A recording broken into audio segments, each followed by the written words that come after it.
Et salut! Bonjour, bonjour. Hop, bienvenue pour cette petite heure de live. J'espère que vous allez bien.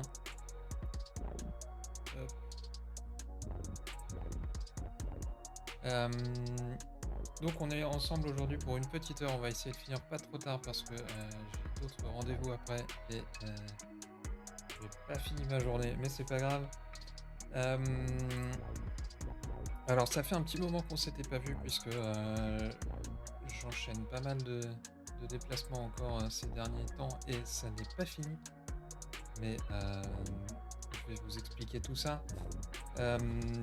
Donc là, les 2 dernières semaines, bah, j'étais tout simplement pas chez moi, donc compliqué d'organiser un live. Mais j'ai passé du bon temps, comme on dit, notamment la semaine dernière à Annecy Web. Peut-être baisser encore un peu de musique. Hop. Annecy Web, donc pour ceux qui y étaient, j'imagine, vous partagez mon point de vue, c'était un très bon événement. En tout cas au niveau de l'organisation, de l'accueil, de l'endroit, de la nourriture. Vraiment, on a passé de très bons moments là-bas. J'avoue que j'ai pas vu grand-chose des conférences, mais en général, c'est pas forcément un mauvais signe me concernant, puisque ça veut dire que je passe du temps à discuter à côté, et c'est souvent très intéressant aussi. Voilà, en tout cas, je vous recommande cet événement s'il a lieu, et j'espère qu'il aura lieu l'année prochaine également. Euh, et voilà, en tout cas, pas grand-chose de plus à vous dire sur les semaines passées. Je peux vous parler par contre du futur. Donc on aura un live comme d'habitude la semaine prochaine. Donc même jour, même heure, 17h le mercredi. Je sais pas quel jour on est, mais on sera le 14 si je me trompe pas.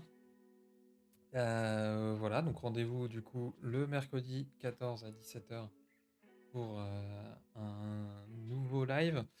Et puis on aura également un dernier live qui aura lieu début juillet, puisque bah, en fait les 2 semaines suivantes, donc la semaine du 21 et la semaine du 28 juin, bah, malheureusement je serai encore en déplacement les 2 fois et je ne serai pas en mesure d'assurer les lives. Vous l'aurez compris, cette fin d'année scolaire, elle est assez chargée, mais bon, il faut faire avec. Et donc, bah, on se retrouvera début juillet pour un dernier live de la saison, avant de s'accorder une petite pause estivale bien méritée. Voilà pour les petites annonces. Alors, parmi les déplacements qui arrivent pour moi au courant juin, il y aura notamment bah, la dernière semaine le SEO Campus à Versailles. Donc, là, encore une fois, hein, pour ceux qui seront présents, n'hésitez pas à venir faire coucou. Je suis assez content de pouvoir m'y rendre finalement. J'avais des doutes parce que pas mal de choses qui s'enchaînent, mais finalement, je suis bien disponible. Donc je serai là en tant que spectateur cette fois. Mais c'est pas plus mal. Et voilà. Que dire de plus? Bah, je vous propose sans plus attendre de rentrer un petit peu dans le vif du sujet. Donc la dernière fois, on avait commencé à s'intéresser à Django, qui est un framework pour créer des applications web en Python. Et on avait surtout parcouru le tutoriel, on va dire, qui est plus ou moins facile à prendre en main, mais qui permet quand même de découvrir assez rapidement des fonctionnalités de base de Django. Et il me semble que je vous avais raconté que j'avais fait à une époque relativement lointaine une petite suite d'outils SEO que je proposais de remettre à jour et du coup de partager avec vous. Alors, j'ai profité du coup quand même de ces 2 dernières semaines pour faire un peu des trucs. Et surtout une app. Donc,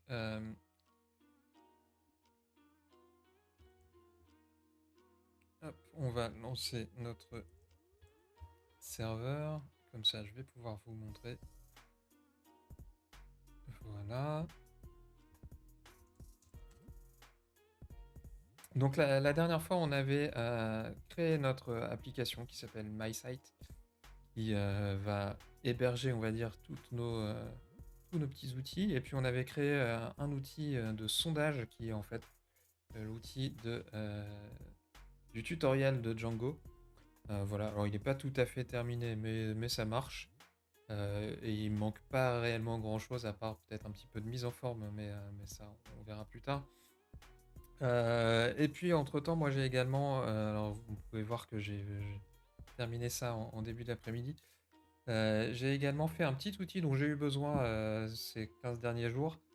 Euh, Peut-être que vous allez deviner à quoi il sert en lisant le nom.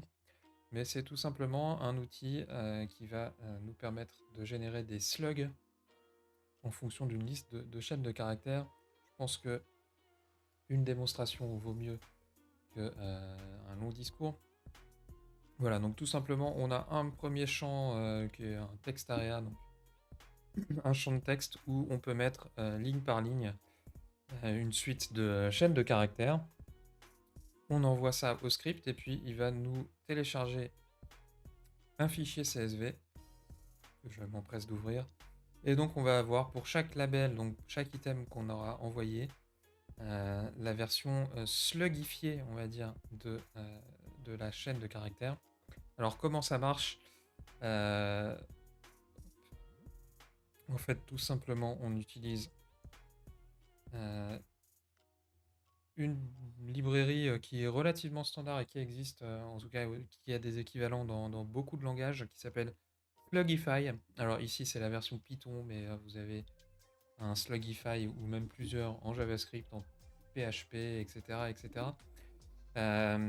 En termes de SEO, pour moi, c'est devenu un petit peu le standard, on va dire. C'est-à-dire que aujourd'hui, au lieu de recommander à mes clients des règles pas à pas pour créer une belle URL, je préfère leur dire bah, utilisez cette librairie-là. Alors évidemment, il faut vérifier selon les langages utilisés que la librairie en question fait bien ce que vous attendez d'elle. Mais en général, ça marche plutôt bien.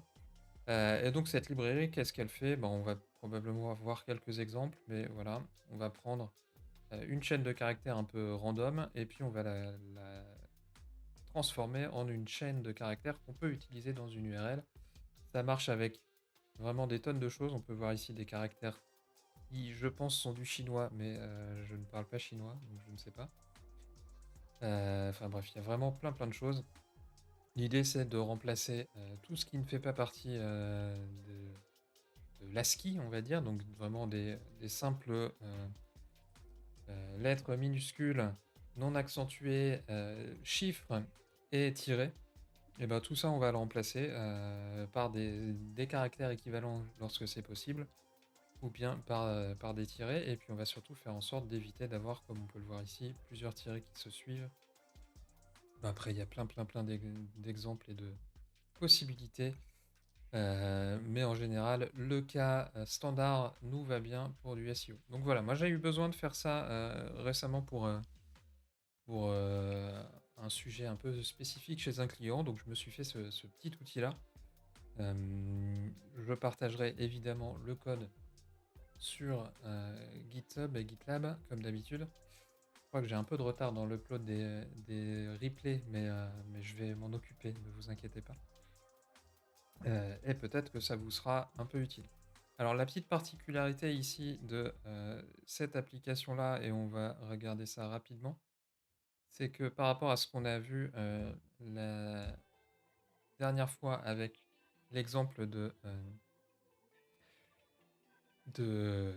l'application de sondage, ici on n'a qu'une seule vue, alors je vais revenir dans les détails tout à l'heure, et surtout on utilise une des fonctionnalités de Django qui s'appelle les formulaires, dont on va se resservir aujourd'hui. Ce qui est assez intéressant parce que ça nous permet de générer de manière un peu automatique des formulaires côté vue, donc côté front on va dire, en fonction de ce qu'on aura spécifié côté back. Alors ici on a un formulaire très simple, on a un seul champ que j'ai appelé label, qui est du coup un champ de texte avec une visualisation en texte area, et puis on peut voir qu'on peut rajouter des notions de est-ce que c'est requis ou pas, est-ce qu'il y a un label pour l'accompagner, est-ce qu'il y a un petit texte d'aide. Donc là tout simplement, si je reviens sur le site, ça marche pas. mais c'est censé s'afficher dans le texte arrière. Alors je pense que là, ça marche pas tout simplement parce qu'il n'y a rien sur ma page et notamment il n'y a pas de JavaScript. Mais on tâchera de peut-être faire quelque chose d'un peu mieux. Bref, en tout cas, on va pouvoir créer comme ça des formulaires qu'on va pouvoir détailler avec plus ou moins de champs et qui vont automatiquement générer derrière le formulaire HTML dont on a besoin pour que tout ça fonctionne correctement. Et l'autre notion un petit peu intéressante, c'est la vue. Donc ici, on a une seule vue qui est la vue index, donc la vue qui s'affiche vraiment à la racine de notre petite application Slugs. Et en fait, elle a deux fonctionnements, cette vue. Alors, une première qui est tout simplement de renvoyer mon formulaire. Donc, en gros, on utilise un template HTML que je peux vous montrer. Comme ça, ce sera fait. Ah oui, alors si tu me l'ouvres dans Chrome, ça ne marche pas. Hop, voilà. Donc, un template qui, justement, va nous servir tout simplement à afficher notre formulaire. Et puis on va retrouver ensuite des choses assez standards de formulaire, c'est-à-dire vers quoi on renvoie notre réponse et puis quelle méthode on utilise. Et puis un simple bouton de soumission. Voilà, donc vous pouvez voir que c'est un template très très très simple si vous ne l'aviez pas deviné. Et donc voilà, le cas standard lorsque on cherche simplement à afficher la page, c'est d'afficher ce formulaire. Et puis si le formulaire a été rempli et que du coup ce qu'on reçoit c'est une requête POST, c'est-à-dire une requête dans laquelle on a les données du formulaire qui nous sont envoyées, et bien là vous pouvez voir qu'il se passe quelque chose d'un petit peu différent. Donc on va charger notamment les données du formulaire, vérifier s'il est valide. Et ensuite on va préparer un fichier CSV. Donc vous l'aurez peut-être remarqué, mais ici je vais rajouter un truc, voilà. Lorsque j'envoie mon formulaire, j'ai un fichier CSV qui se charge. Voilà, ici, il n'est pas très intéressant. Donc c'est tout à fait possible via Django de faire ça, c'est-à-dire qu'on n'est pas obligé d'avoir forcément une page d'envoi et une page de réception des données. On peut faire les choses sur la même page d'une part, et puis on peut ne pas renvoyer un fichier HTML, mais un fichier CSV ici par exemple. Donc plutôt intéressant également. Le dernier petit détail ici, c'est une simple boucle pour transformer chacun des items de notre liste en un slug. Rien de bien méchant. Voilà pour ce que j'ai fait de mon côté. Ce que je vous propose aujourd'hui, c'est de faire quelque chose d'un petit peu similaire, mais en utilisant cette petite librairie, donc Rake NLTK. Rake, qu'est-ce que ça veut dire? Ça veut dire Rapid Automatic Keyword Extraction. C'est un algorithme auquel on va fournir un contenu et qui va, comme on peut le voir dans la petite démo en GIF animé ici, va nous extraire les mots-clés principaux de ce contenu-là. Je me dis que ça peut être d'une part un cas utile, peut-être pour certains d'entre vous, et puis d'autre part c'est un bon cas d'école, on va dire, pour faire une petite appli Django en quelques minutes. Alors, on va avoir besoin évidemment d'installer la librairie pour commencer. Hop. Donc, tout simplement, Rake NLTK. Voilà, ça a été assez rapide. Et on va du coup créer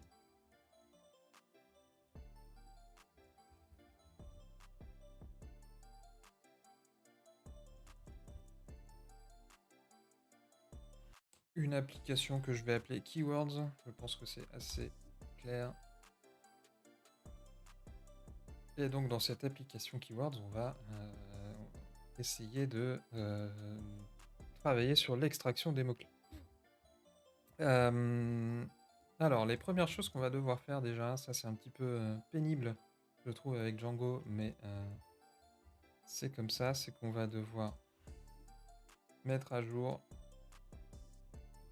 nos deux fichiers settings et URL globaux, euh, pour rajouter notre application dans la liste des applications installées. Donc on reprend tout simplement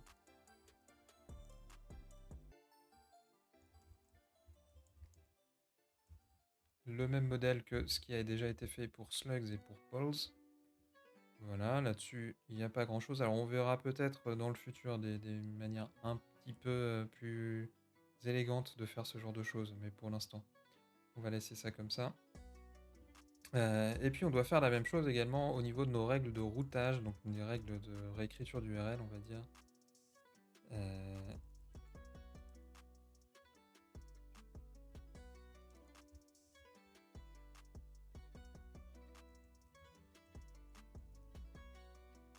Voilà. Donc jusqu'ici, rien de bien méchant. Par contre, il est probable que si je retourne à la racine, voilà, ça ne marche pas. Tout simplement parce que voilà, on a le message d'erreur qui s'affiche ici. En fait, je lui demande de charger des fichiers qui pour l'instant n'existent pas. Donc évidemment, on va commencer par créer nos fichiers. Et puis on verra ensuite comment on peut améliorer ça. Alors.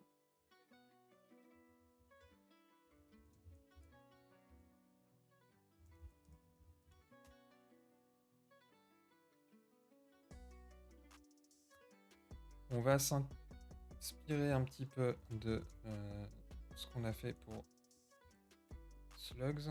Comme ça ira plus vite. Voilà. Donc en gros, on utilise l'objet enfin la fonction path de Django qui nous permet de définir une règle de réécriture d'URL. Ici, on va simplement lui dire pour ma vue index, je veux utiliser la vue, le nom index avec ce pass là, donc le pass où il n'y a rien, la racine de l'application.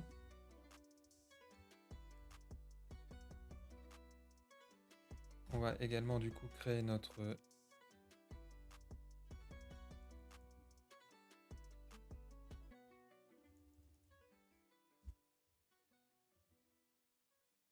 vue. Pour l'instant, on va juste afficher.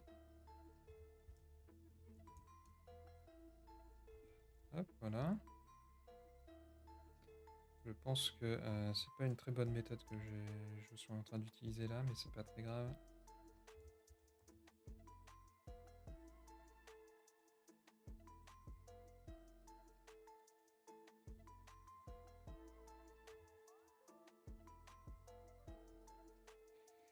Voilà, ça va peut-être être un peu mieux avec ça. Hop.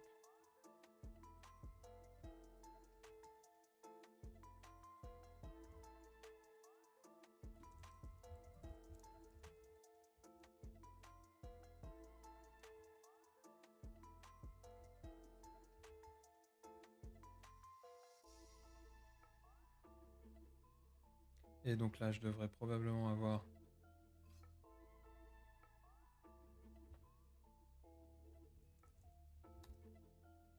une petite erreur. Ah, pourquoi il me dit non? Ah oui, il faut peut-être que je sauvegarde le fichier, ça marchera mieux.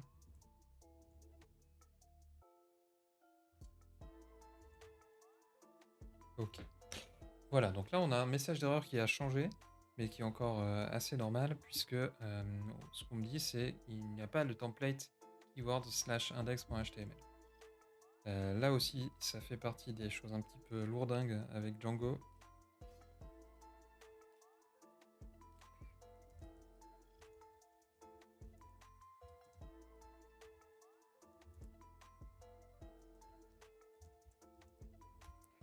Mais qui s'explique un petit peu bien en fait. Donc on est obligé de recréer pas mal de choses, mais en parallèle, ça va nous permettre également d'avoir des applications. Donc si je réouvre mon répertoire ici, mes applications Slugs, Pulse, etc., qui vont être relativement indépendantes et que je vais pouvoir, avec assez peu d'adaptation, importer dans un autre dans un autre projet. Donc c'est aussi pour ça qu'il y a une certaine lourdeur, on va dire, mais ça permet en parallèle d'avoir quelque chose de relativement robuste dans le temps, même si c'est pas entièrement vrai, et même s'il y a quand même quelques efforts à faire. En tout cas, on va pouvoir du coup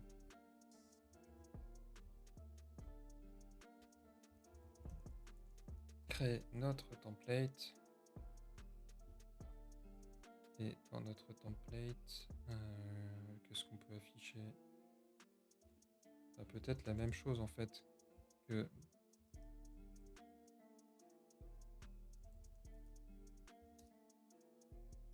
ici, exactement. Hop.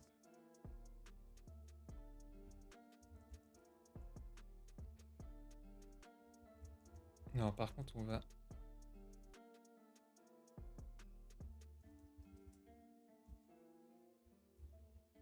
faire les choses un petit peu différemment.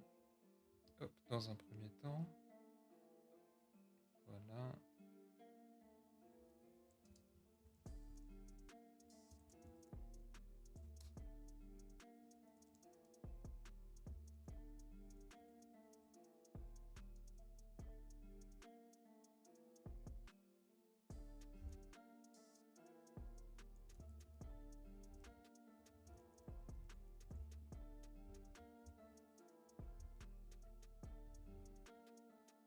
Ok. Donc l'idée en fait ici, ça va être d'avoir une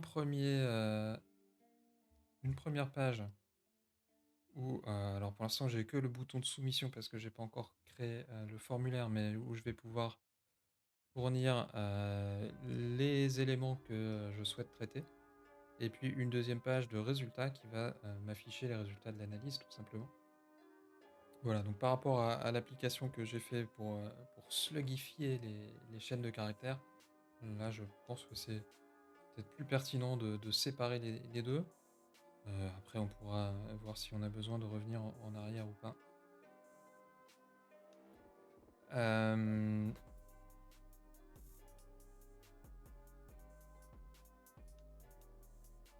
on va devoir créer du coup notre formulaire.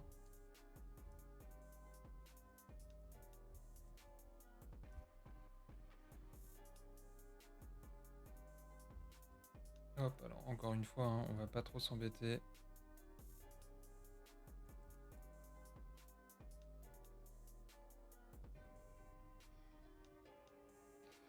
On va reprendre à peu de choses près ce qu'on a fait auparavant.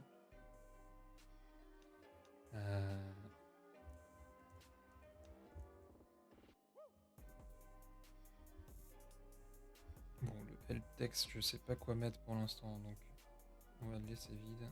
Hop. Ok.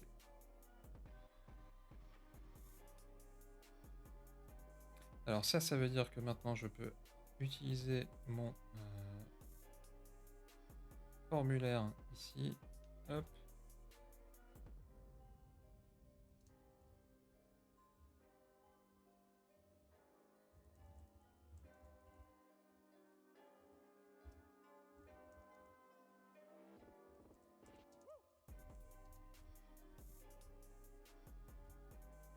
Voilà, donc j'importe mon modèle de formulaire et puis je m'en sers ici. Et du coup, si j'actualise cette page-là, j'ai un magnifique champ dans lequel je vais pouvoir créer du contenu.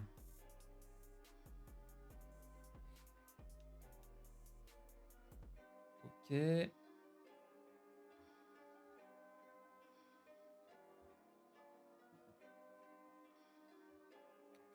Ensuite, on va s'inspirer un petit peu de ce qu'on a fait pour ici l'application Post pour notre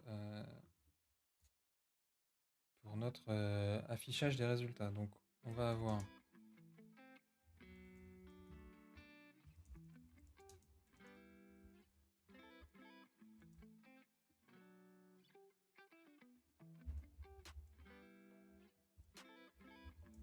ça, et puis sinon, il va falloir qu'on affiche un message d'erreur puisqu'on n'est pas censé accéder aux résultats sans sans avoir envoyé des choses auparavant.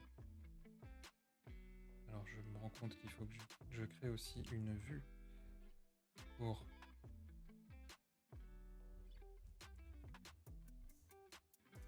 j'ai un petit doute là-dessus. Est-ce qu'il faut que je mette un slash?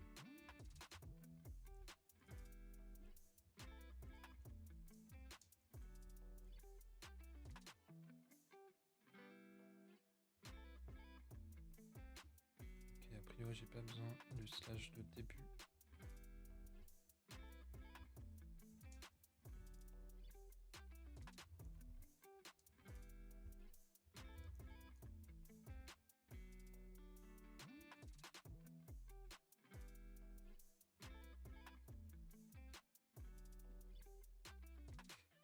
Ok, donc où est-ce qu'on en était? Ça, on n'en a plus besoin. Ça, je pense que c'est bon.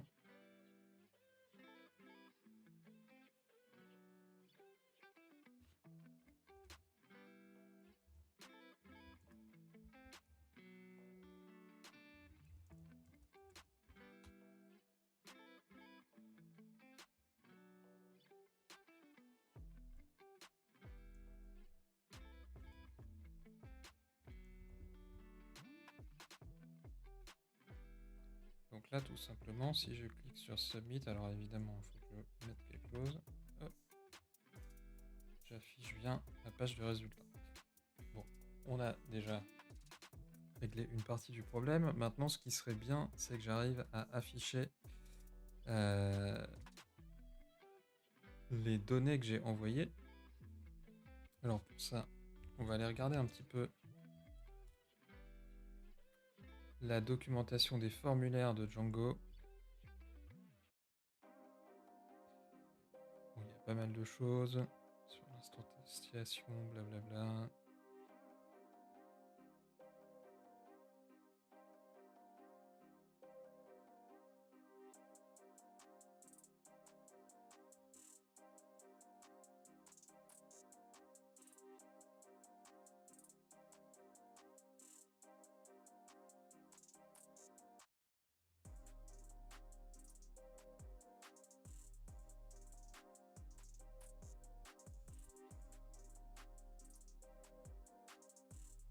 Alors, je me dis que je peux certainement faire ça. Ça ne sera pas ultra propre, mais pourquoi pas.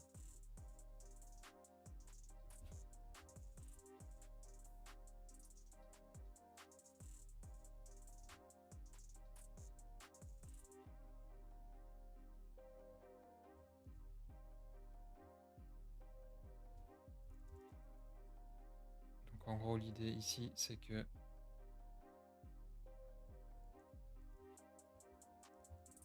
si j'essaie d'accéder directement à la page de résultats, je m'auto-redirige vers le formulaire. Bon, c'est pas ultra clean, mais je pense que c'est pas plus mal. Moi, ce que je voulais voir, c'était surtout comment je récupère les données du formulaire.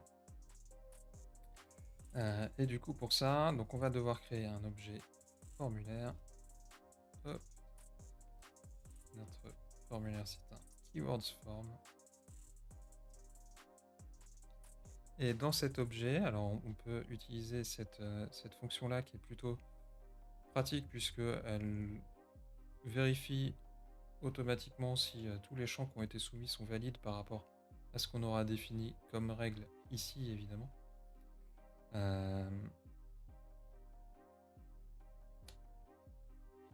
Grâce à cet objet, normalement, je peux accéder à mes différents champs. J'aurais bien aimé qu'il nous affiche un petit exemple.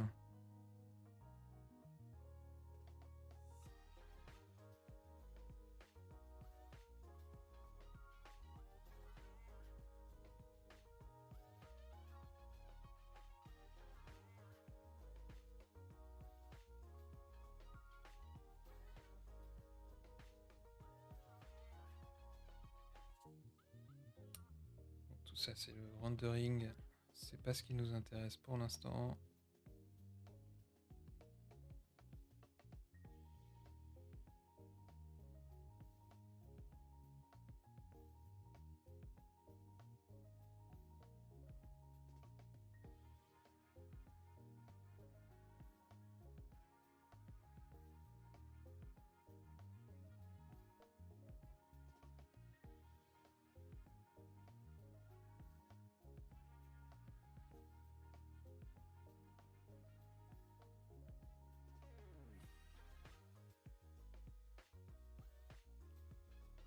Est-ce qu'on peut pas tout simplement aller regarder dans notre application Polls?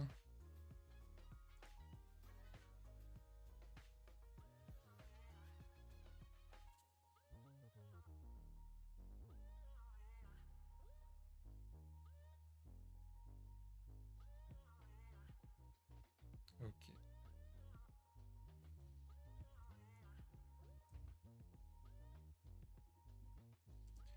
Alors, on va se créer du coup.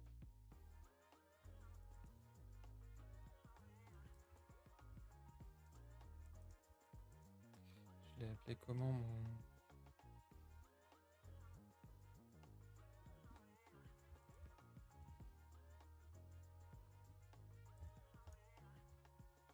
Ok. Et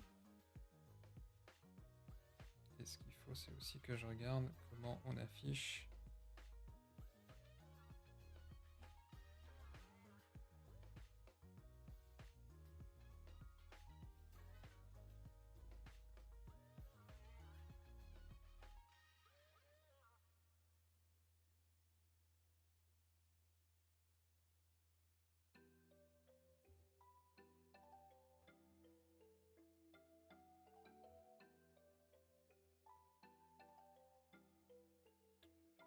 On va tenter tout simplement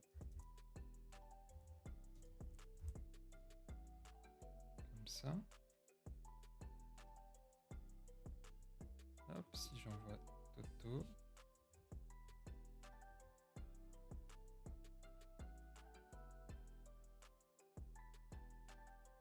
Mhm.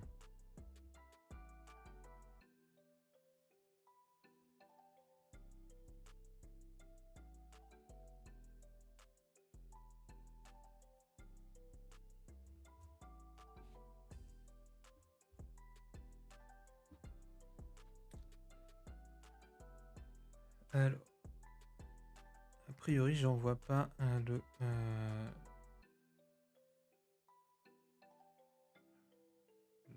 les infos de la bonne manière. Ah, mais oui, bien sûr.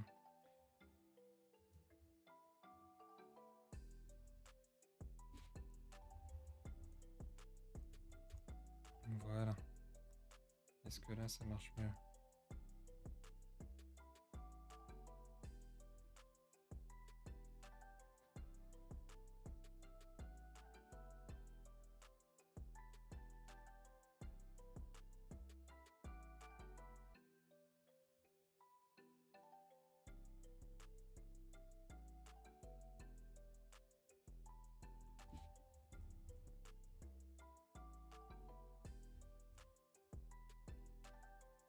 Voilà.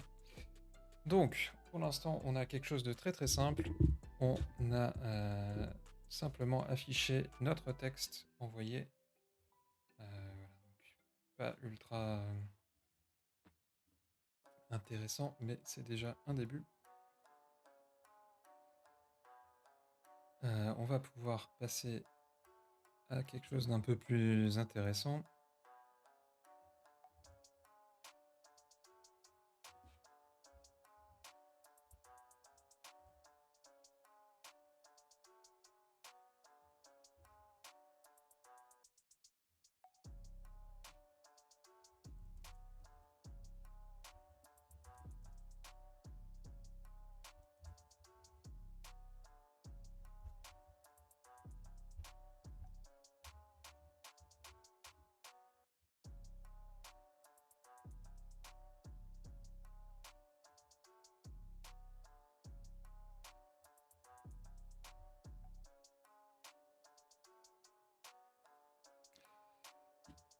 Et extraire les mots-clés.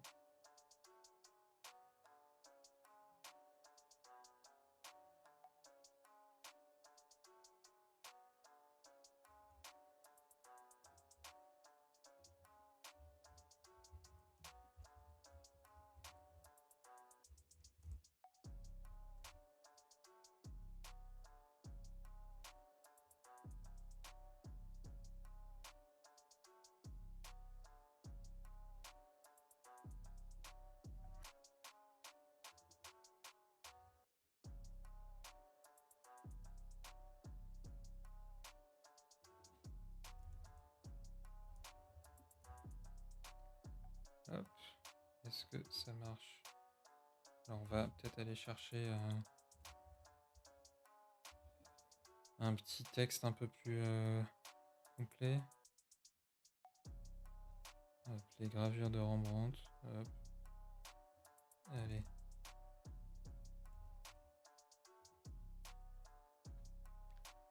Ah, ah oui, alors il faut qu'on télécharge certaines infos de NLTK.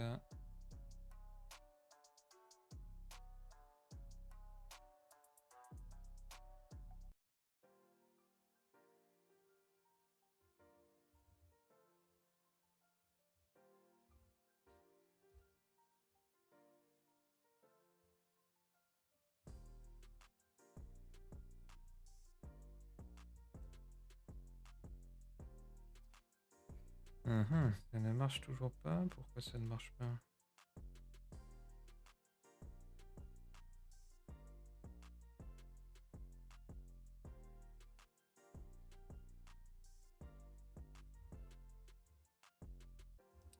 On va essayer de redémarrer.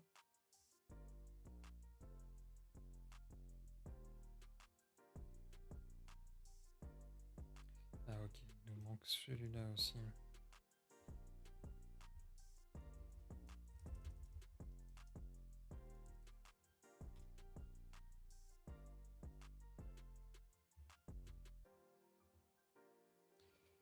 Ok. Alors. On a du coup une liste qui s'affiche. C'est pas ouf, j'ai l'impression, comme extraction. Est-ce qu'on peut pas essayer peut-être avec de l'anglais?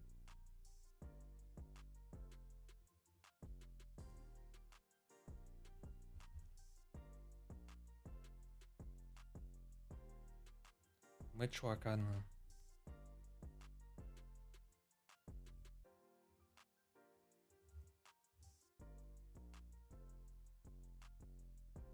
Ah, ça m'a l'air déjà un petit peu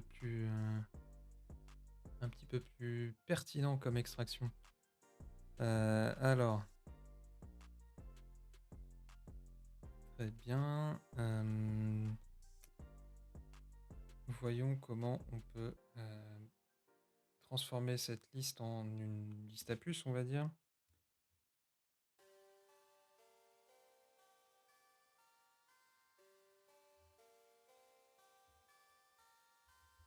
Alors je vais tester un truc.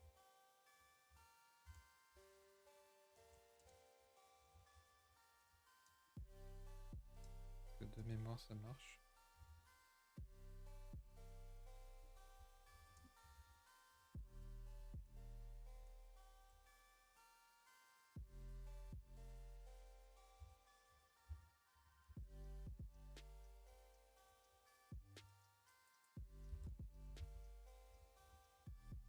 Est-ce que ça va marcher ça?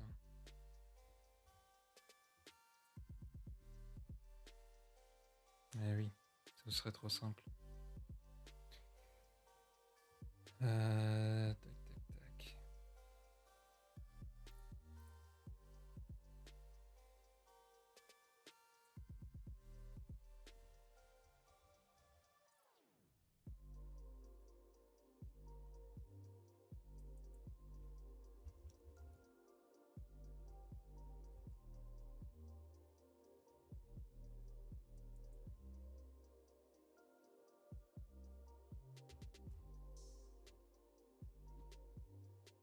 Mhm.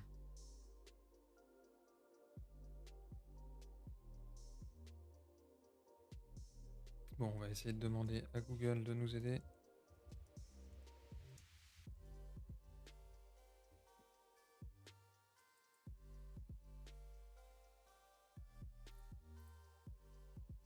Ah, il me manque le N4, tout simplement.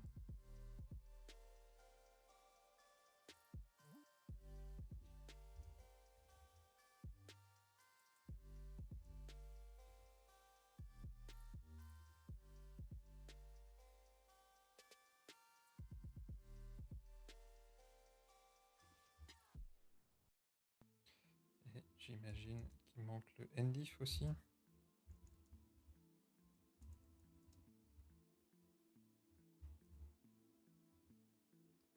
Voilà. Bon, bah, c'est un petit peu plus sympa là.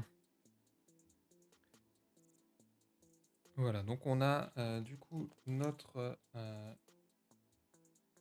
petit outil à qui on donne un texte en entrée et qui va nous extraire les termes les plus importants.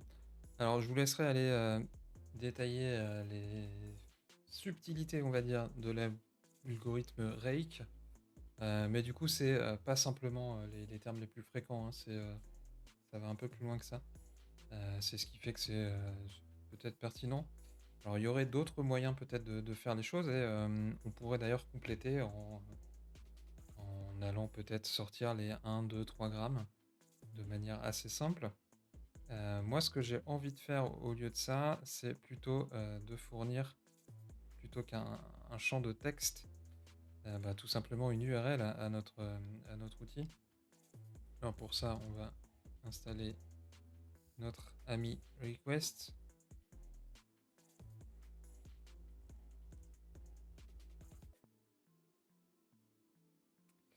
Peut-être request HTML aussi. Voilà.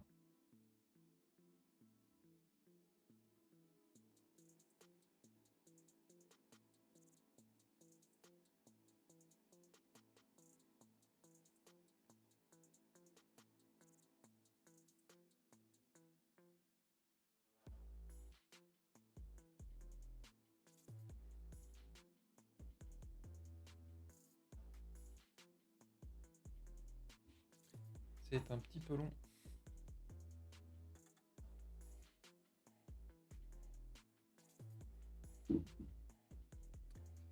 Bon, en attendant que ça s'installe, on va en profiter pour mettre un petit peu à jour notre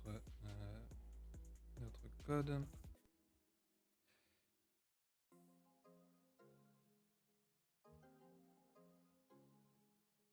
Ça, on n'a plus besoin. Donc ici, on a un texte. On va remplacer ça par bah, deux champs en fait, et je vais vous expliquer ce que j'ai en tête ensuite.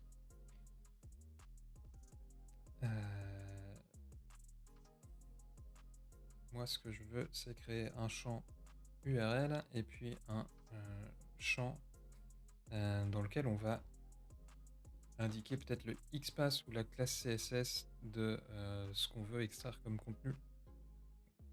Pardon. Tac, tac, tac.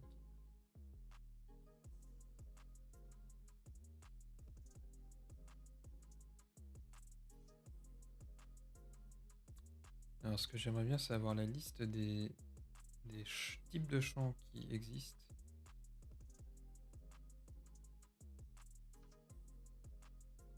On doit être sur la bonne page ici. Alors, qu'est-ce qu'on a comme type de champ? Booléen, caractère, champ, date. Ok.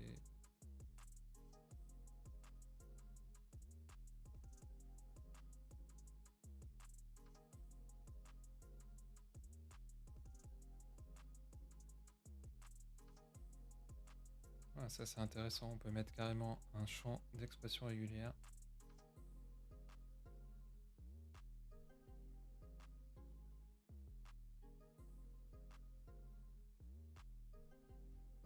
Et ben on a un URL field, ça me paraît très bien. Donc nous ce qu'on veut c'est une URL qu'on va appeler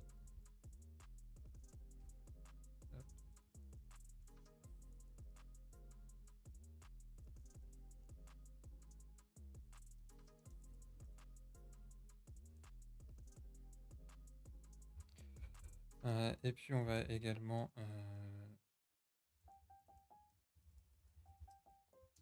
va l'appeler path, ajouter un simple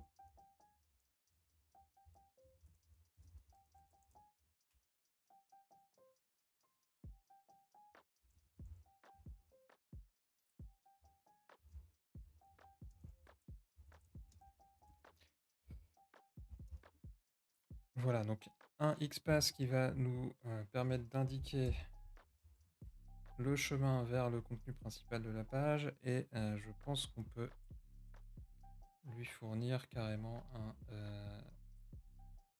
une valeur par défaut. Charfield.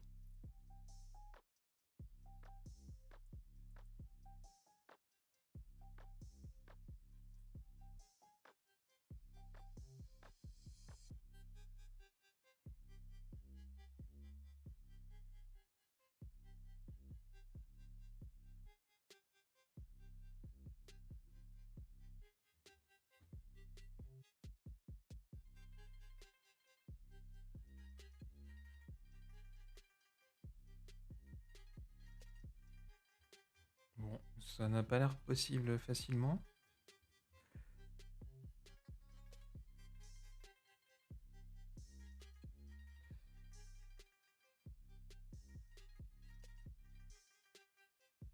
Bon, c'est pas très grave. On va pouvoir... Alors, on va peut-être quand même...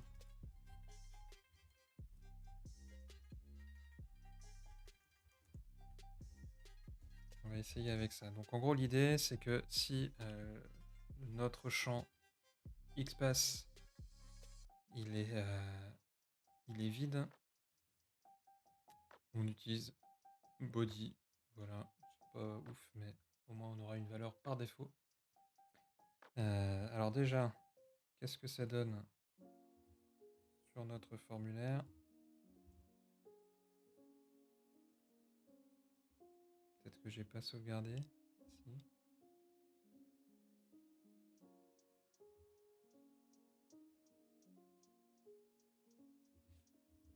Oui, il en veut pas de mon empty.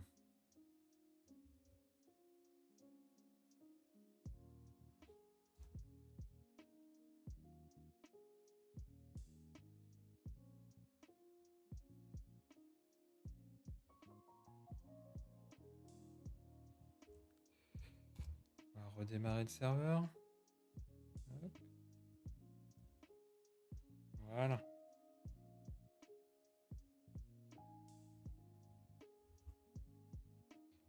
Et là, ça devrait pas marcher. Alors déjà, ce qui est bien, c'est que il me dit de saisir une URL, donc ça, c'est toujours mieux.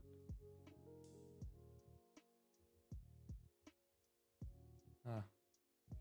Il faut que je spécifie qu'il n'est pas requis.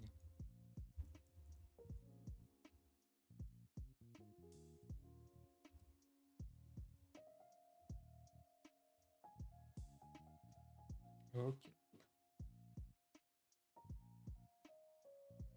Et évidemment, la page de résultat, elle ne marche pas puisque on n'a pas du tout réglé pour ça pour l'instant. Alors, dans notre vue de résultat,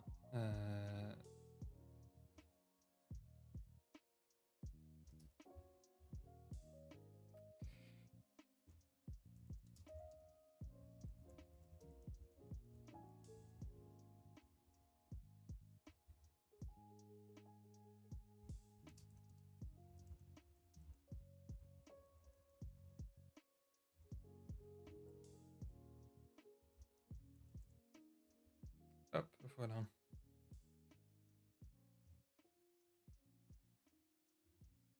Ensuite, on va du coup utiliser... Alors, il faut que j'importe...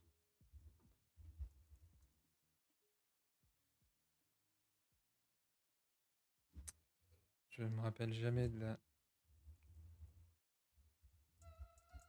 syntaxe exacte.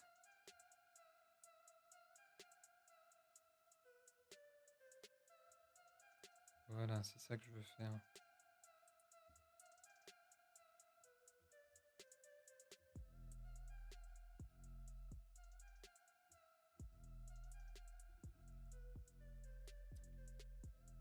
Et du coup, moi, ce que je vais vouloir faire,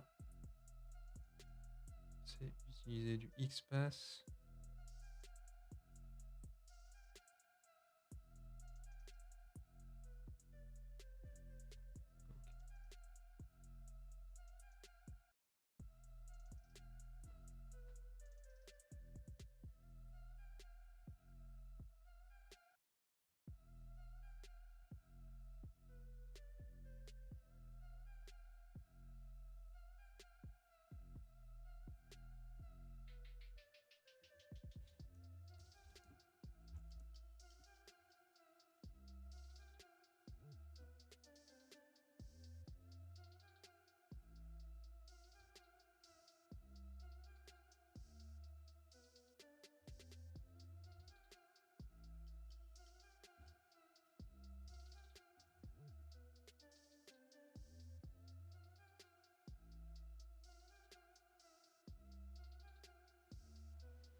Hop, on va tester ça.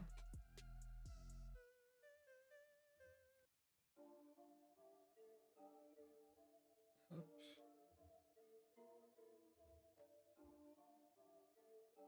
Ah, j'ai une invalid expression.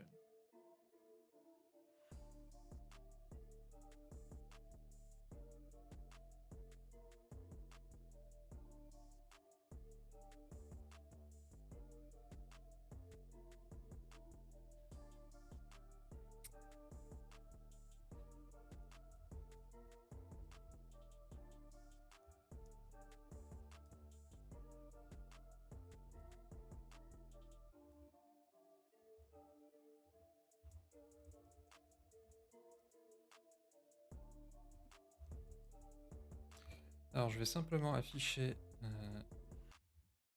le contenu de ma variable path parce que j'ai un petit doute sur qu'est-ce qui me prend ou pas.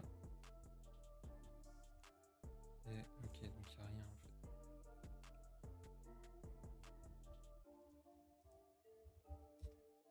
On va essayer de faire les choses un petit peu plus proprement. Dans la doc, on doit bien avoir un lien quelque part.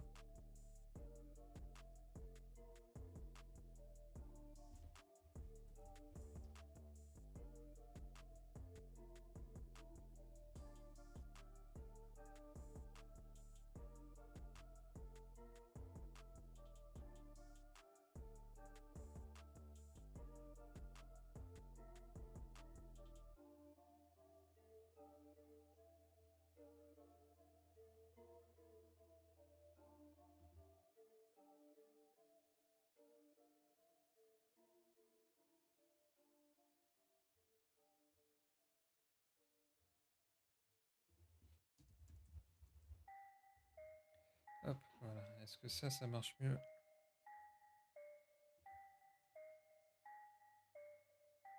Qu'est-ce que j'ai fait? Ah oui.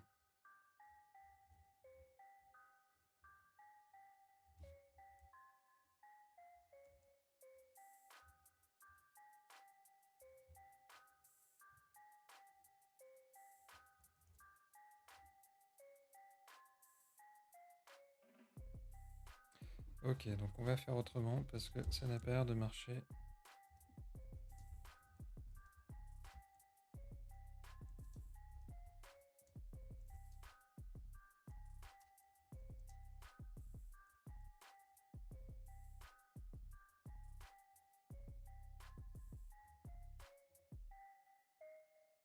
Ok, voilà, donc là ça marche.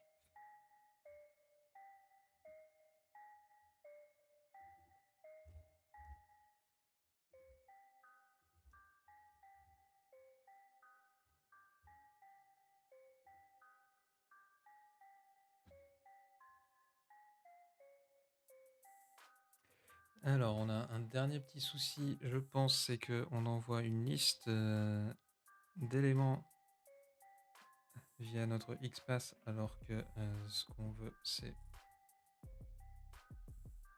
un seul élément.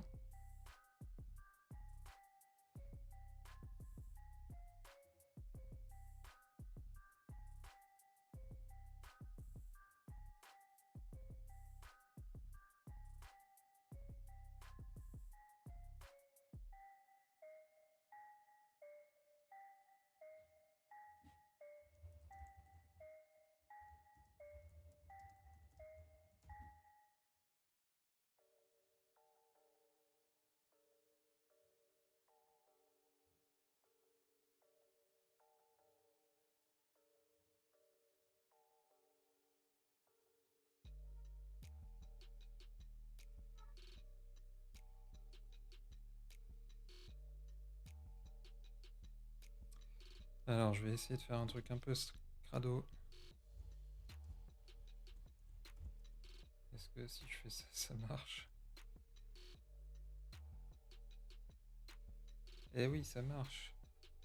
Voilà, c'est magique. Alors, du coup, là, on a un contenu qui est beaucoup plus long. Mais du coup, il nous a analysé toute la page. Alors ici, on a la liste des langues, par exemple. Bon, en tout cas, ça fonctionne. Et du coup, si je vais un petit peu plus loin, j'imagine qu'en inspectant l'élément, je vais trouver probablement un, une div, voilà. Div body content. Elle m'a l'air pas mal cette body content.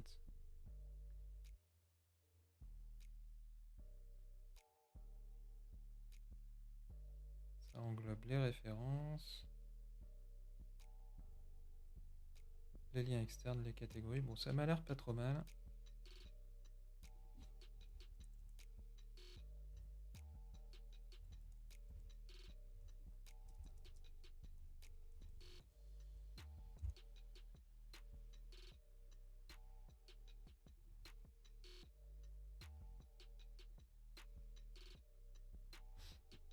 Bon, mon XPath a l'air pourri.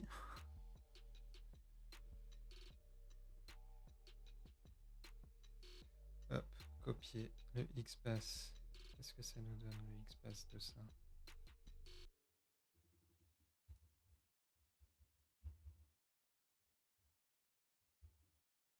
C'est la même chose, hein. Ah, ça a l'air d'avoir mieux fonctionné avec le XPath. Ok, bon voilà. En tout cas, on arrive du coup à la fin de notre petite heure. Voilà, on s'est fait notre petit outil d'extraction de mots importants depuis une URL. Alors il y a plein de choses qu'on pourrait améliorer.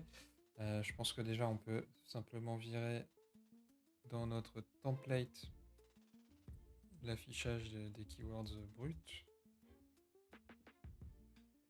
Ensuite, si vous l'avez aperçu dans la doc de RakeNLTK, on a la possibilité d'afficher des poids en face de chaque mot-clé. Alors ils sont par défaut affichés dans l'ordre des poids justement, mais ça peut peut-être également être assez utile. Je vois qu'on a également des cas où on a des doublons, donc il y a peut-être également des réglages à faire par rapport à notre extracteur. Et puis ensuite, il y a plein de choses qu'on pourrait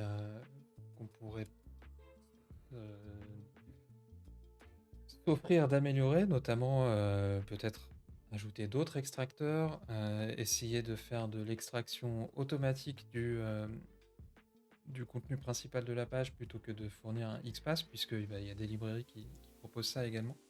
Bref, pas mal de petites idées d'amélioration de ce script. Mais on a déjà une bonne base. Ce que je vous propose, c'est de continuer la semaine prochaine sur du coup Django et cette création d'une petite suite de petits outils comme ça. Donc si vous avez des idées, n'hésitez pas à me les suggérer en commentaire ou sur Twitter, etc. Vous savez où me trouver, je pense, maintenant. Voilà, et puis sur ce, bah, écoutez, je vous souhaite une bonne fin de journée.